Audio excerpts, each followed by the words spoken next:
Hola, bienvenidos a Fragmentos del Tiempo, donde la ciencia desentierra nuestra historia.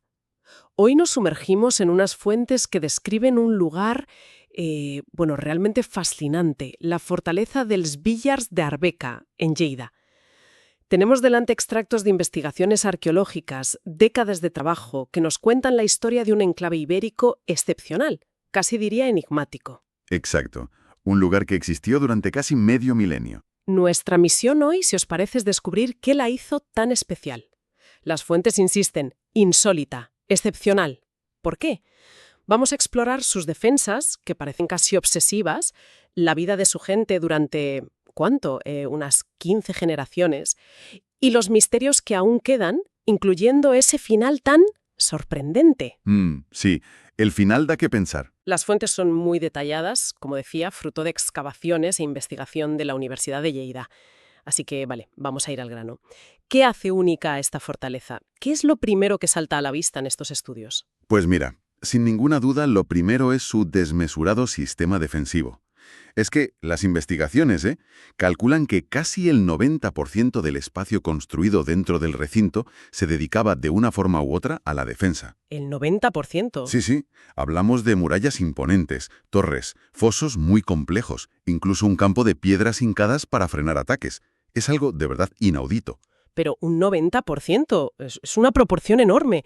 ¿Cómo se compara con otros sitios parecidos de la época? Es una auténtica barbaridad. Para que nos hagamos una idea, las fuentes mencionan otros yacimientos íberos, por ejemplo, la Pícola en Alicante. Allí ya un 55% de espacio defensivo se consideraba excepcional. O sea, Villars casi dobla esa cifra. Exacto, Villars dobla casi esa cifra. Es una fortaleza pensada por y para la defensa, llevada casi al extremo. Vaya, eso ya marca una diferencia. Fundamental. Pero las fuentes también indican que no era solo una coraza, ¿verdad? Había más cosas. Claro, exacto. Más allá de las murallas, que ya son espectaculares, destacan otros elementos fascinantes que las excavaciones han revelado. Por ejemplo, un sistema hidráulico muy sofisticado para gestionar el agua.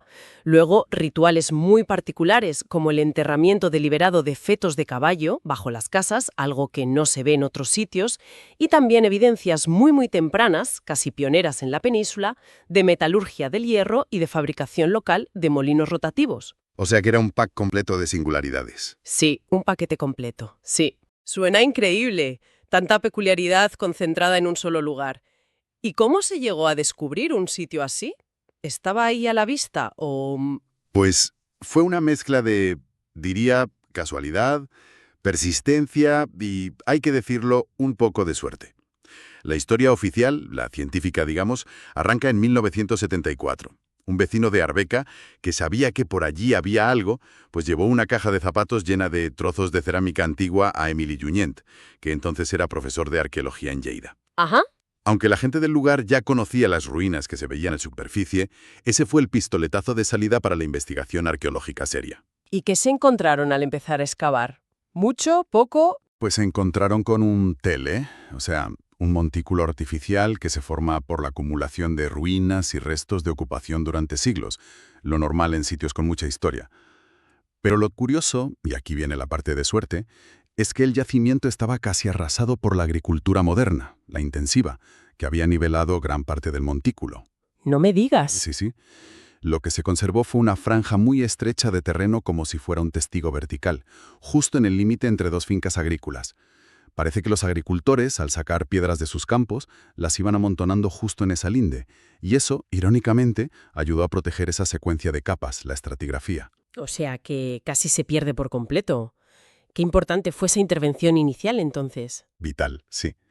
A partir de ahí han sido más de 30 años, casi 40 ya, de investigación continua liderada por el Grupo de Investigación Prehistórica de la Universidad de Lleida. Han pasado cientos de estudiantes por allí y se ha convertido en una verdadera escuela de arqueología de campo. Y hoy, es un referente nacional e internacional. De hecho, se declaró Bien Cultural de Interés Nacional, B100, por la Generalitat de Cataluña en 1998. Y toda esa investigación ha sacado a la luz casi 5 siglos de ocupación continua. Eso es muchísimo tiempo. Hablabas de 15 generaciones viviendo en el mismo sitio. ¿Cómo consiguen los arqueólogos reconstruir una historia tan larga con detalle? Pues es un trabajo minucioso, claro. Piensa que hablamos de una ocupación que va desde más o menos el 775 a.C., en plena primera edad del Hierro, Mm, hasta cerca del 300 a.C., ya a finales del período ibérico pleno, casi 500 años. Para ordenar todo ese tiempo, se han distinguido 5 grandes fases constructivas y culturales. Se les llaman Villars 0, 1, 2, 3 y 4. vale, Vilar 0 a 4. ¿Y en qué se basan para diferenciar esas fases? ¿En los muros? ¿En...? Se basan en varios indicadores clave. Primero, los grandes cambios en las estructuras. Cómo cambian las defensas, cómo cambian las casas, eso se ve. Luego, la estratigrafía, claro. Analizar las capas de tierra y los restos acumulados te muestra secuencias de construcción, de uso, incluso de destrucción o abandono. Ajá. También los objetos que encuentras en cada capa, que van cambiando con el tiempo. Por ejemplo, al principio, en Villars 0, es típica la cerámica hecha a mano, con decoración de canales. La canalada, sí. Eso es, mientras que al final en Vilas III y IV ya aparece cerámica griega importada, como la cerámica ática de figuras rojas. Claro. Eso marca mucho. Y por supuesto están las dataciones por carbono 14, que intentan dar fechas absolutas, años concretos. ¿Y esas dataciones por C14 son precisas para todo el periodo? He oído que a veces hay problemas. Pues sí, presentan algunos desafíos. Las fuentes mencionan lo que se llama la meseta de Hallstatt, o catástrofe del Hallstatt. Suena grave, ¿eh? Bueno, no es una catástrofe real, es un problema técnico. Resulta que durante un periodo concreto de la Edad del Hierro, más o menos entre el 800 y el 400 a.C., la concentración de C14 en la atmósfera tuvo unas fluctuaciones raras. Y eso hace que las curvas que usamos para calibrar las fechas de los restos de esa época sean menos precisas, dan rangos de fechas más amplios. Entiendo. Esto afecta sobre todo a la datación fina de las fases Villars 1 y 2, pero bueno, combinando EC14 con la secuencia de las capas y el estudio detallado de los materiales, como la cerámica o los metales, pues se consigue establecer una cronología bastante sólida y fiable para todo el conjunto. Entendido. Bueno, volvamos entonces a esas defensas impresionantes que mencionabas al principio. Aquí es donde las fuentes dicen que la cosa se pone realmente interesante. Hablabas de murallas, torres... Sí, sí. El sistema defensivo es la estrella, sin duda. Imagina una muralla que, en sus fases más desarrolladas, llegó a tener entre 5 y 6 metros de grosor en la base. 6 metros. Pero eso Es es ya metros, mensurado. sí, sí. Estaba construida combinando un zócalo de piedra abajo y un alzado masivo de adobes, que son como ladrillos de barro secados al sol. Y además, reforzada con torres cuadradas, macizas, repartidas por todo el perímetro. 6 metros de muralla, eso ya impone muchísimo respeto. ¿Y el acceso? ¿Era fácil entrar y salir o...? Que va, todo lo contrario. Estaba diseñado para ser un punto vulnerable, pero controlado al máximo. Mira, durante la primera fase, Vilar 0, hubo 2 puertas, una al este y otra al oeste.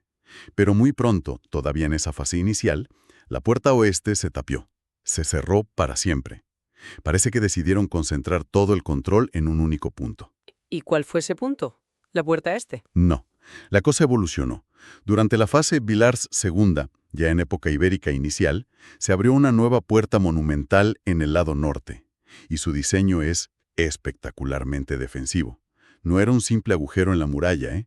Era un pasadizo larguísimo, de unos 13 metros y muy estrecho, que iba por dentro del propio muro, justo por debajo del camino de ronda, por donde vigilaban los defensores. ¿Por dentro del muro? Sí, las fuentes lo describen como una auténtica ratonera. Desde arriba los defensores podían hostigar a cualquiera que intentara forzar la entrada. Había aberturas en el techo del pasadizo para atacar. Era una trampa mortal, vamos. 13 metros bajo fuego enemigo. Definitivamente no invitaba a entrar sin permiso. Y además de la muralla y la puerta, mencionaste un campo de piedras hincadas. El Chevaux de Frise. ¿Qué era eso exactamente? Sí, el llamado Camp Rizot en las fuentes locales, que es como se conoce en la zona. El término técnico es Chevaux de Frise. Se trata de un campo sembrado de piedras grandes, puntiagudas, clavadas verticalmente en el suelo, justo delante de la muralla. Ajá. Su función era impedir o al menos dificultar muchísimo el avance de los atacantes, ya fueran a pie o sobre todo a caballo. Un caballo ahí se destrozaba las patas. Suena a una defensa bastante brutal. ¿Era común en la época y en la zona? Pues aquí viene lo interesante. Este sistema defensivo es más típico del mundo celta o celtíbero, de la meseta o de Centro Europa. Entre los íberos del noreste peninsular es muy, muy raro. Las fuentes citan apenas un par de paralelos claros, como uno en Pechmajo, en el sur de Francia, o menciones antiguas en Azaila, en Teruel, y hallazgos más recientes en Benicarlo, Castellón, pero poco más. Entonces, ¿qué hace un chevaux de frise en Villars y tan pronto? Pues su presencia en Villars, y además en una fase tan temprana, que es Villars I, a principios del siglo VII a.C., es muy significativa. De hecho, es uno de los chevaux de frise más antiguos y mejor datados de toda Europa occidental. Y esto, claro, cuestiona un poco las teorías tradicionales que veían su origen solo en Centro Europa y que se difundió hacia el sur como respuesta a amenazas concretas, como la caballería tracocimeria. Villars sugiere que esta técnica defensiva pudo tener orígenes más diversos o al menos más tempranos en la península de lo que se pensaba. Este campo friso fue la primera línea de defensa exterior durante casi un siglo. Luego fue sustituido por otro sistema aún más ambicioso, los fosos. Fosos inundables. Eso ya suena casi a castillo medieval. Pues sí, recuerda un poco a eso, aunque estamos siglos antes, claro.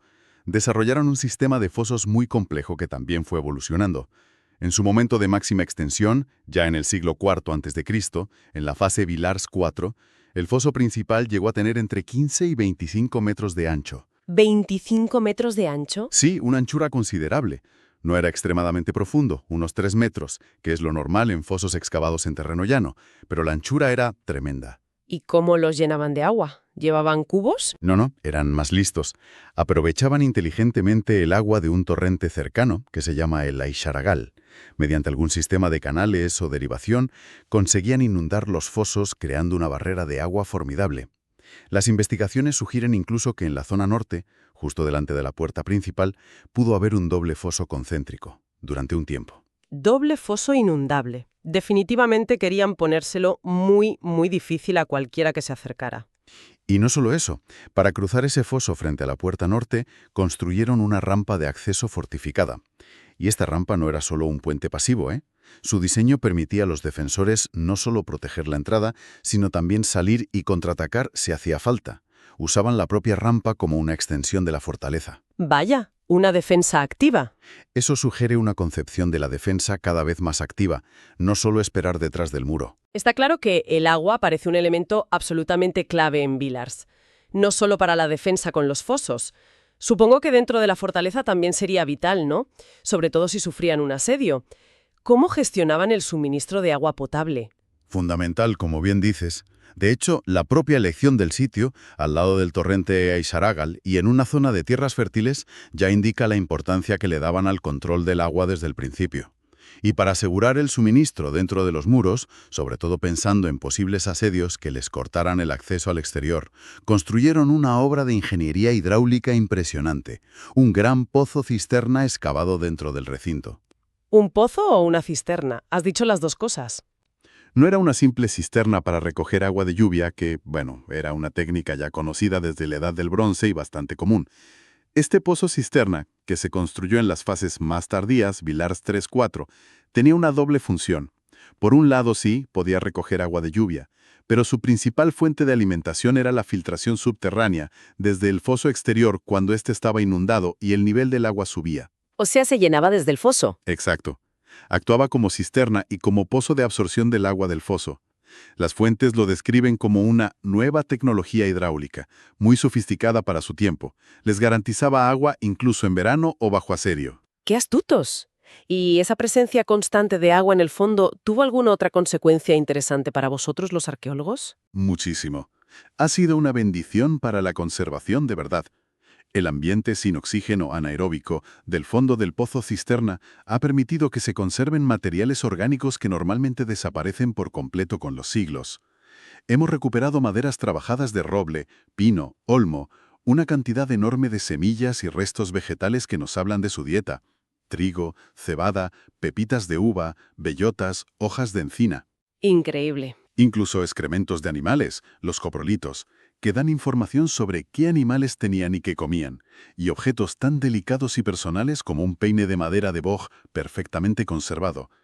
Es una ventana única a la vida material de hace 2500 años. Es increíble la información que puede guardar el agua estancada durante milenios. Gracias a esos restos y a otros hallazgos podemos hacernos una idea de cómo era la vida cotidiana de esas, ¿cuántas has dicho? 15 personas que vivían ahí dentro. Sí, más o menos esa es la estimación, unas 150 personas. Y sí, podemos reconstruir bastante bien su economía y su día a día. Eran fundamentalmente agricultores y ganaderos. Los análisis de semillas y polen confirman que cultivaban diversos cereales, sobre todo cebada vestida, pero también trigo común y trigo duro. Legumbres como lentejas, habas, guisantes, y frutales como la vid y la higuera. También lino, seguramente para fibra textil y para aceite. ¿Y en cuanto a los animales? ¿Muchas ovejas? Criaban un rebaño variado, sí, principalmente ovejas y cabras, los ovicápridos, pero también cerdos y bóvidos, o sea, vacas, bueyes, que usarían para carne, leche y como fuerza de trabajo. También perros, claro. Y muy importante en Villars, caballos. Mencionaste antes los rituales con los fetos de caballo. ¿Qué papel jugaban los caballos allí? ¿Eran tan importantes? Parece que sí, que tenían un papel especial, más allá de ser simples animales de trabajo o para moverse.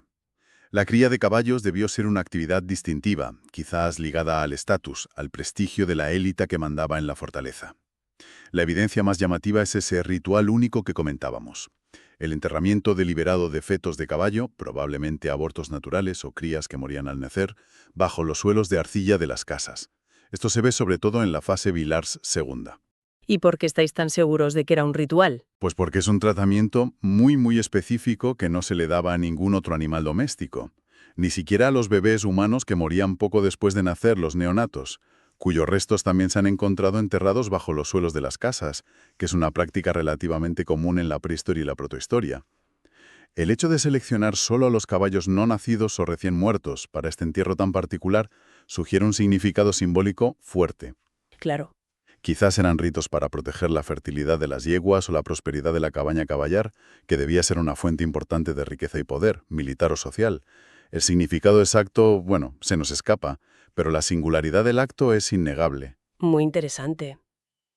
Caballos como símbolo de estatus. Además de ganaderos y agricultores, eran también artesanos. Producían cosas dentro de la fortaleza. Sí, y con algunas innovaciones bastante notables para la época. Hay evidencias muy tempranas de metalurgia del hierro. Fíjate, en una casa de la fase fundacional Villars I del siglo VIII a.C. se encontró un horno de reducción de mineral de hierro. Es una de las pruebas más antiguas de producción local de hierro, de siderurgia, detectadas en todo el noreste de la península ibérica. Y esto es importante porque nos indica que no solo importaban objetos de hierro, sino que dominaban la tecnología para fabricarlo desde muy temprano. O sea, pioneros en la tecnología del hierro en esa zona. Parece que sí, al menos en cuanto a la producción local. Y más tarde, en la fase Villars II, entre los siglos VII y VI a.C., existía una herrería bien documentada en la llamada Casa del Ferrer. Allí ya se trabajaba el hierro que producían para fabricar y reparar herramientas del campo, hoces, rejas de arado, armas y otros objetos que necesitaba la comunidad. ¿Y alguna otra artesanía destacada que encontrarais? Sí, una muy relevante. La fabricación local de molinos rotativos. Esos molinos manuales redondos, con dos piedras, una fija abajo, la meta, y otra móvil arriba, el catillos. Ah, los que giran. Exacto, los que giran. Permitían moler grano de forma mucho más eficiente que los antiguos molinos de vaivén, los planos. Las fuentes indican que en Villars aparecen desde finales del siglo VI a.C., entre Villars II y III. Y eso es temprano también. Muy temprano, sí, son de los ejemplares más antiguos que se conocen en Europa occidental. Durante un tiempo convivieron con los molinos de vaivén, pero al final los reemplazaron por completo. Y lo interesante es que Villars parece ser uno de los primeros sitios donde no solo se usaron, sino que se fabricaron allí mismo, usando piedra caliza de buena calidad que tenían cerca. Vaya. Esta innovación, que los romanos siglos después llamarían la mola hispaniensis, y se la atribuirían a los íberos, supuso una auténtica revolución en la producción de harina. Se calcula que multiplicaba la productividad entre 5 y 10 veces respecto al molino de vaivén. ¿10 veces? Imagina lo que eso significó para la alimentación diaria y la economía de esa gente. Una revolución silenciosa, pero fundamental, desde luego.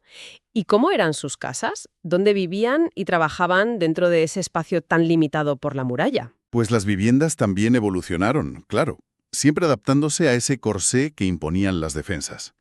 En la fase inicial Villars 0 encontramos casas relativamente grandes, de una sola habitación espaciosa, a veces de más de 30 metros cuadrados. Tenían un hogar central para el fuego y a menudo un porche delantero que se formaba al prolongar los muros laterales. Es un modelo que recuerda un poco al tipo megarón, que se conoce en el mundo egeo, aunque aquí adaptado con técnicas locales. ¿Y cambiaron mucho después? Sí. En la fase siguiente, Villars 1, las casas se hicieron más estrechas y alargadas, perdieron ese porche tan característico y eran más pequeñas, por debajo de los 20 metros cuadrados. Y ya en plena época ibérica, en Villars 2, 3 y 4, las viviendas se volvieron más complejas, a menudo divididas en distintas habitaciones con funciones específicas. Un buen ejemplo es la Casa del Ferrer, que mencionamos antes. Ajá. Tenía unos 50 metros cuadrados y áreas separadas para la molienda, con los molinos, la forja, con el hogar y las escorias de metal, y la zona de habitación propiamente dicha. El espacio interior siempre fue un bien escaso y muy organizado. ¿Había también espacios comunes o todo eran casas privadas y talleres? Sí, existían espacios de uso comunitario. Por ejemplo, en la fase Villars 1 se documentó una pequeña placita donde se encontraron varios hornos circulares de barro. Se interpretan como hornos para cocer pan. Quizás eran del tipo tanur o tabuna, que son hornos comunales conocidos en otras culturas del Próximo Oriente y el Mediterráneo. Eso sugiere que quizás cocían el pan de forma colectiva. ¡Qué curioso! Y muy destacable es un edificio singular que se excavó de la fase Villars 2, que se interpreta como un posible recinto de culto comunitario. No era una casa normal, tenía elementos especiales. Un hogar ceremonial con una forma muy particular que recuerda a una piel de toro extendida o a los lingotes de cobre de Chipre. Un pequeño altar hecho de adobes, un betilo, que es una piedra vertical considerada sagrada. Mm, Y en el hogar se encontraron restos de resina de jara quemada, láudano, que es una sustancia aromática que se usaba como incienso en rituales antiguos. Todo apunta a un espacio dedicado a ceremonias del grupo. Tanta defensa, tanta organización interna, rituales específicos como el de los caballos o este posible templo, todo sugiere una sociedad compleja y sobre todo jerarquizada. ¿Quién mandaba allí? ¿Vivían en un estado de guerra constante para justificar semejante fortaleza? Pues la interpretación que se desprende de las fuentes es que la fortaleza dels Villars era la residencia fortificada de un caudillo local, un jefe, el líder de un linaje principal que dominaba un pequeño territorio alrededor. Este líder seguramente acumulaba funciones militares, religiosas y económicas. Era una sociedad, sí, fuertemente jerarquizada, basada en relaciones de parentesco, donde este linaje principal ejercía el poder sobre el resto de la comunidad, esas 150 personas que probablemente se sentirían emparentadas entre sí. ¿Y la fortaleza era su símbolo de poder? Exacto. La propia fortaleza era una manifestación física de ese poder. Una arquitectura del poder, diseñada para impresionar, para intimidar y para disuadir a posibles rivales de los alrededores. ¿Y la evolución de las defensas nos dice algo sobre si había mucho conflicto o no? Sí, sugiere una percepción creciente de la amenaza o, como mínimo, una mayor sofisticación en el arte de la guerra. Pasaron de defensas fundamentalmente pasivas en las primeras fases, el muro grueso, el campo friso para detener al enemigo, a incorporar elementos más activos después, como esa rampa fortificada que permitía salir a contraatacar desde la puerta norte. Esto indica que no solo se preparaban para resistir un asedio pasivamente, sino también para luchar activamente justo fuera de los muros. Se enfrentaban a grandes ejércitos con máquinas de asedio, tipo arietes y torres. Lo tercera C. No hay evidencias arqueológicas de máquinas de asedio complejas, como las que usarían después los griegos o los romanos. La amenaza serían más bien incursiones, ataques rápidos o intentos de bloqueo por parte de grupos rivales vecinos, otras comunidades o linajes que competían por los mismos recursos: tierras, pastos, agua, control de caminos. Entiendo. Lo interesante es que esto sugiere que los pueblos íberos desarrollaron sus propias tácticas de asedio y defensa de fortalezas, lo que podríamos llamar una poliorcética ibérica autóctona, mucho antes de la llegada de influencias militares helenísticas o romanas. A menudo se piensa que estas técnicas llegaron de fuera. Claro. Pues Villars demuestra que eran más sofisticados militarmente de lo que a veces se piensa, y desde antes. Si era tan formidable, tan bien diseñada para su tiempo y su lugar, la gran pregunta es, ¿por qué se abandonó? Las fuentes dicen que hacia el 300 a.C. quedó vacía. Parece un final muy abrupto, ¿no? Y un misterio para una fortaleza que había durado casi 500 años. Es la gran incógnita, sí. Y como suele pasar en arqueología, no hay una respuesta única y simple.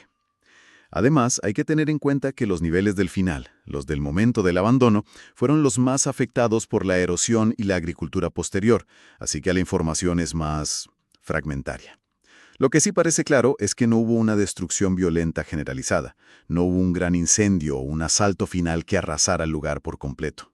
Ah, o sea que no fue conquistada y destruida. No parece.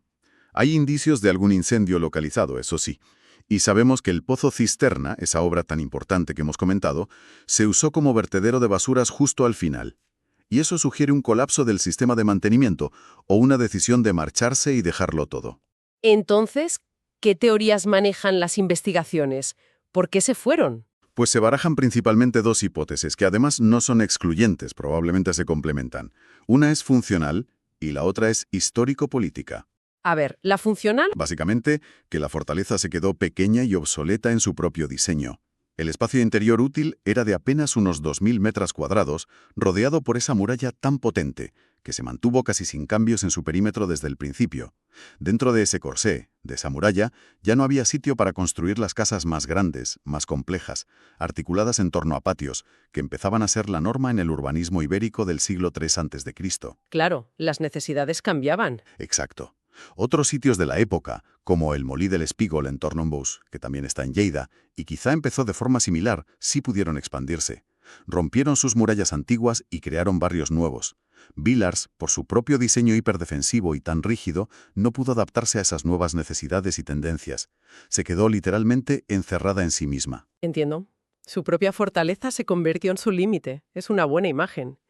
¿Y la hipótesis histórico-política? Esta mira el contexto más amplio, el panorama general.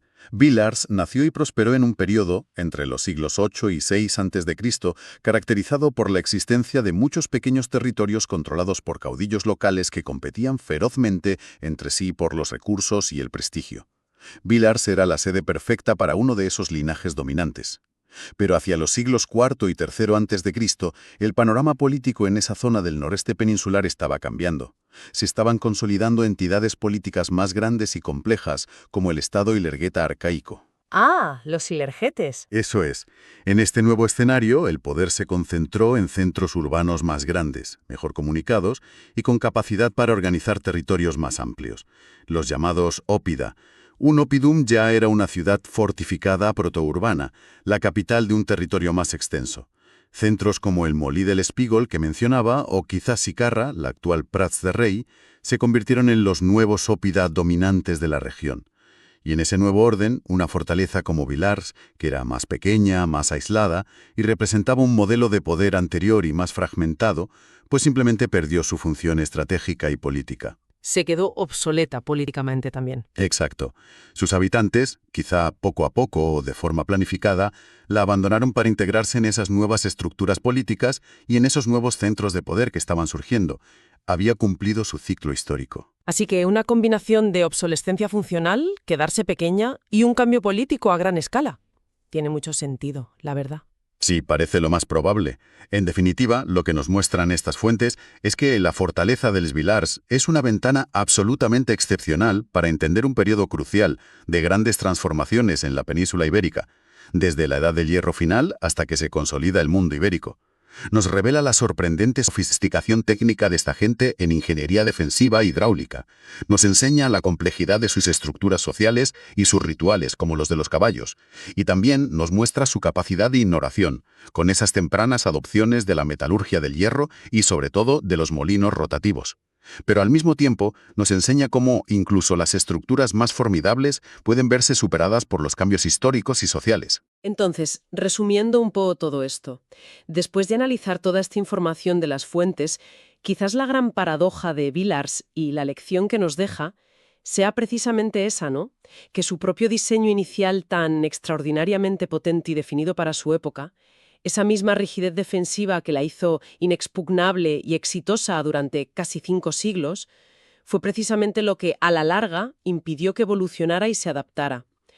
Se quedó anclada en un modelo de fortaleza, residencia de un linaje aristocrático, que ya no respondía a la nueva escala territorial y política del mundo ibérico emergente. Un mundo de grandes ópida y estados más amplios que ella misma, en sus orígenes, había contribuido a forjar con su poder local. Es una buena forma de verlo. Es una lección fascinante sobre cómo la fortaleza a veces puede convertirse en su propio límite, en su propia cárcel. Una idea potente para seguir explorando y reflexionando sobre cómo las sociedades se adaptan o no al cambio. Y con esta reflexión terminamos nuestro análisis de hoy en La fortaleza del Vilar de Arbeca, poder y paradoja en la Edad del Hierro. Ha sido un placer desgranar estas fuentes contigo. Gracias por acompañarnos en Fragmentos del Tiempo. Hasta el próximo capítulo.